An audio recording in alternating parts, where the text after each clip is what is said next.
He said he was visiting his mom, but his GPS told a different story. I never thought my marriage would end with a blinking blue dot on a phone screen. But that's where the truth began. Not with whispered confessions, not with a fight, not with some stranger calling me late at night. No, it started with a GPS app that didn't lie, even when my husband did.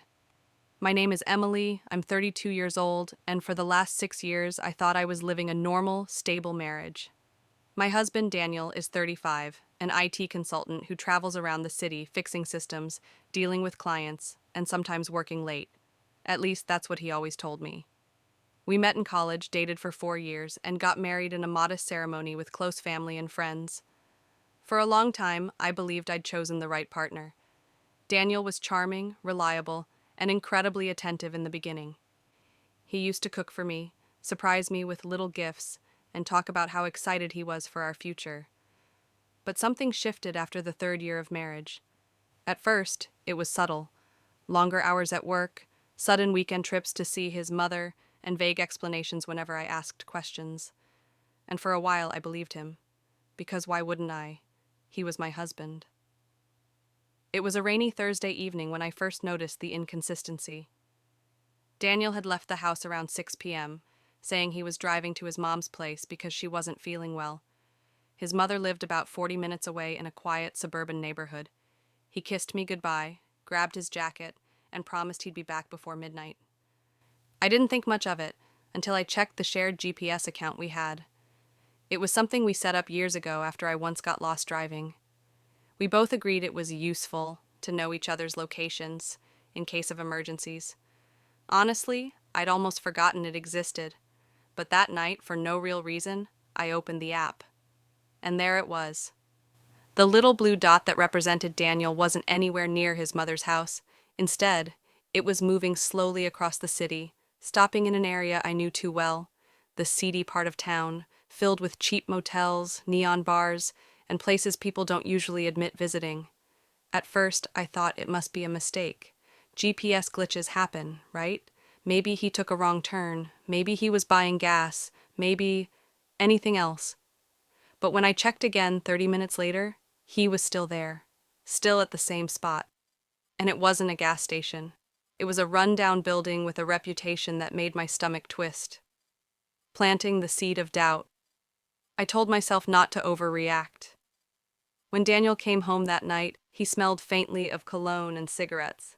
Strange, since he never smoked. I asked casually about his mother.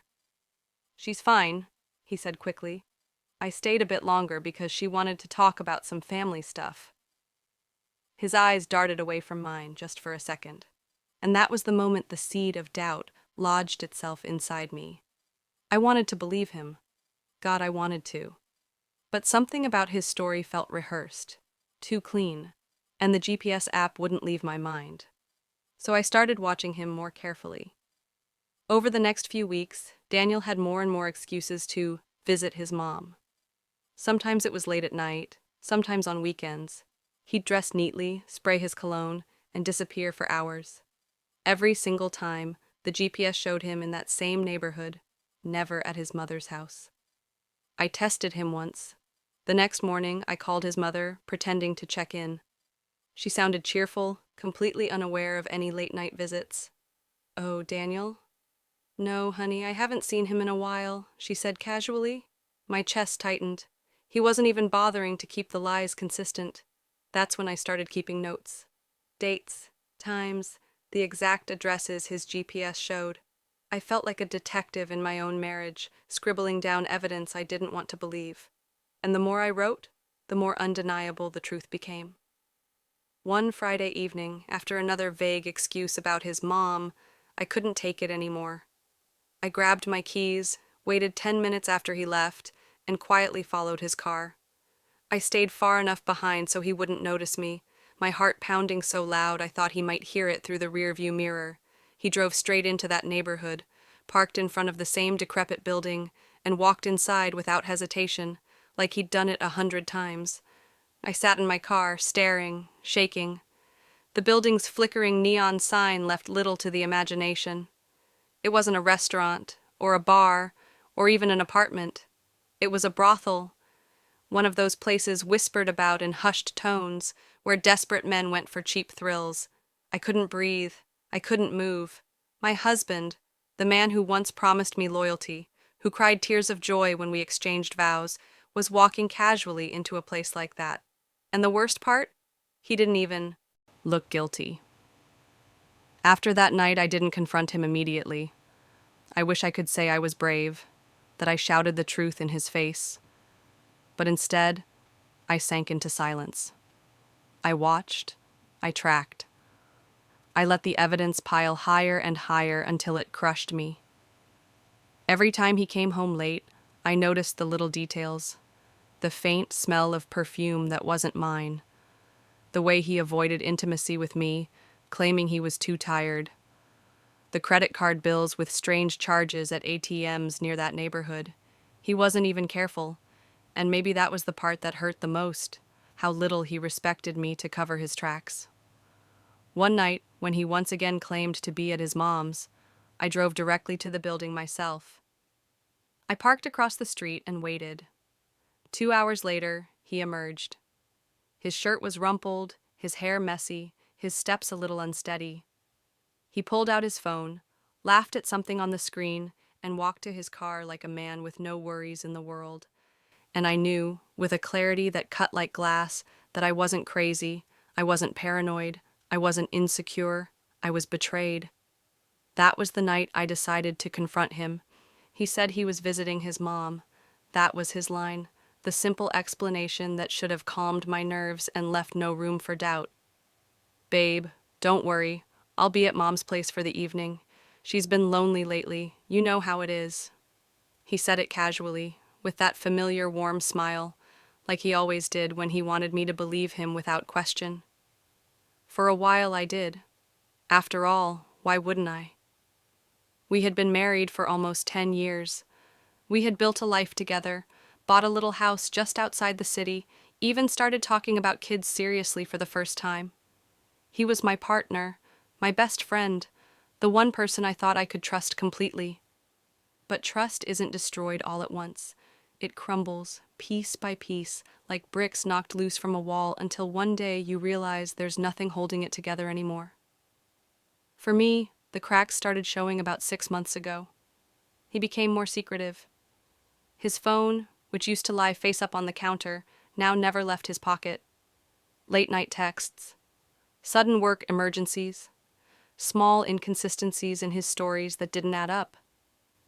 I brushed them off at first. Everyone goes through stressful periods. Relationships have ups and downs. But then came the lie about his mother. That night, when he told me he was heading to see her, something inside me whispered that it wasn't true. It was subtle at first, just a small flicker of doubt, but I couldn't ignore it. I knew his mother's schedule. She wasn't even in town that week.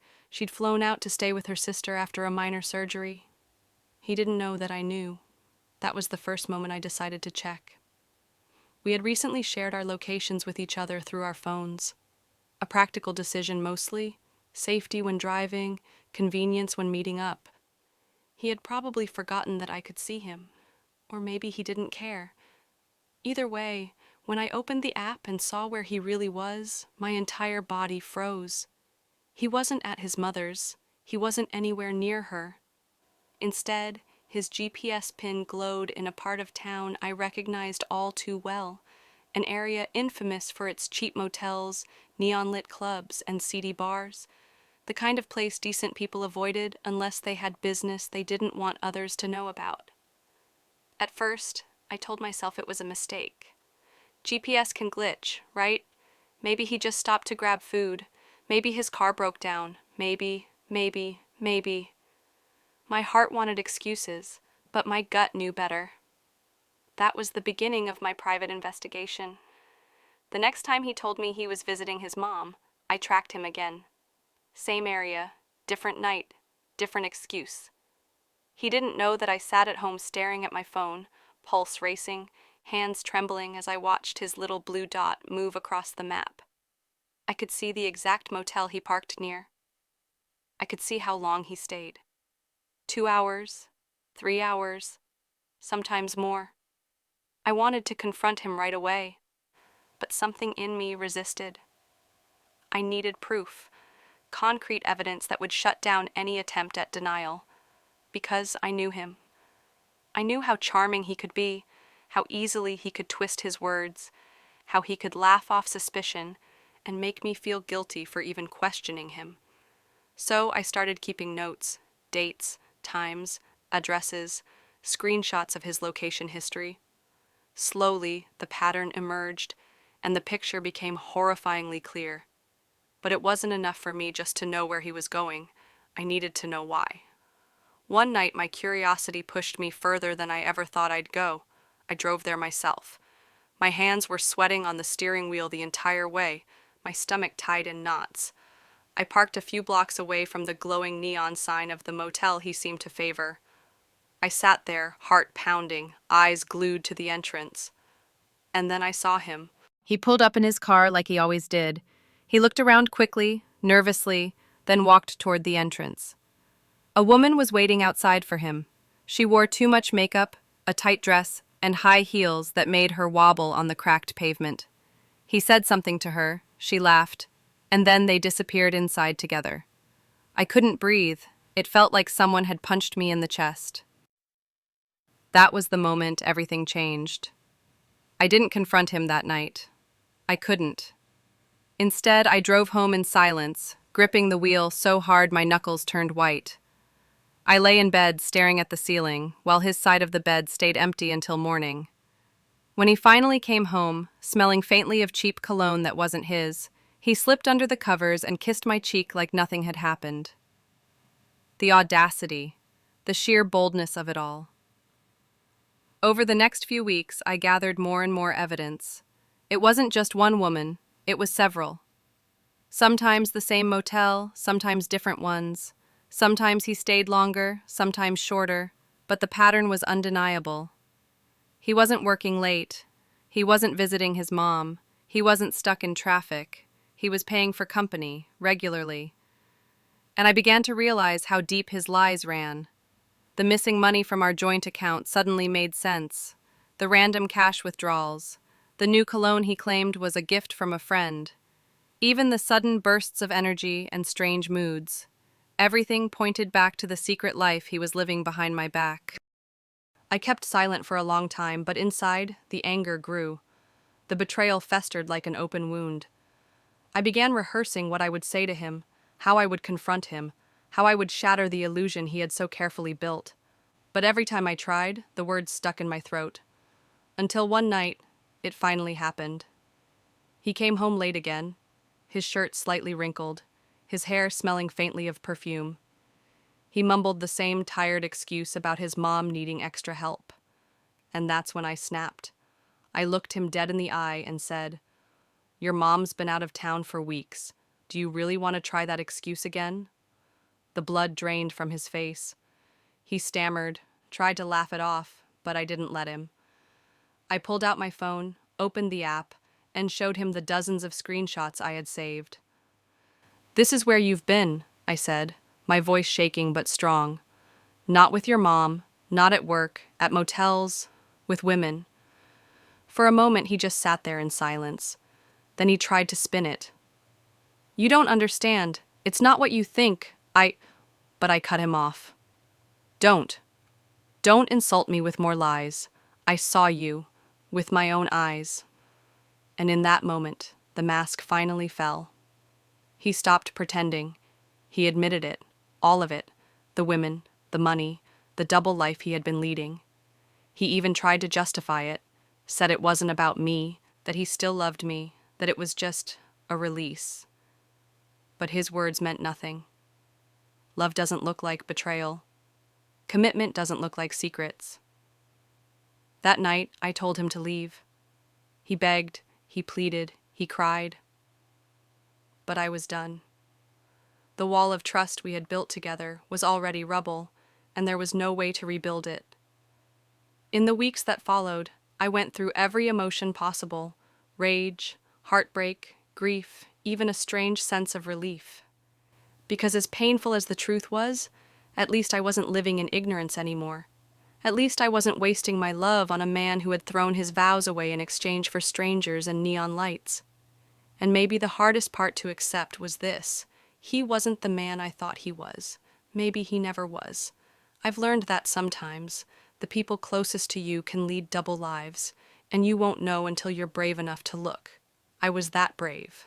I looked, and what I found broke me, but it also freed me. Because now I can finally build a life where honesty isn't a stranger and where love doesn't come with lies attached.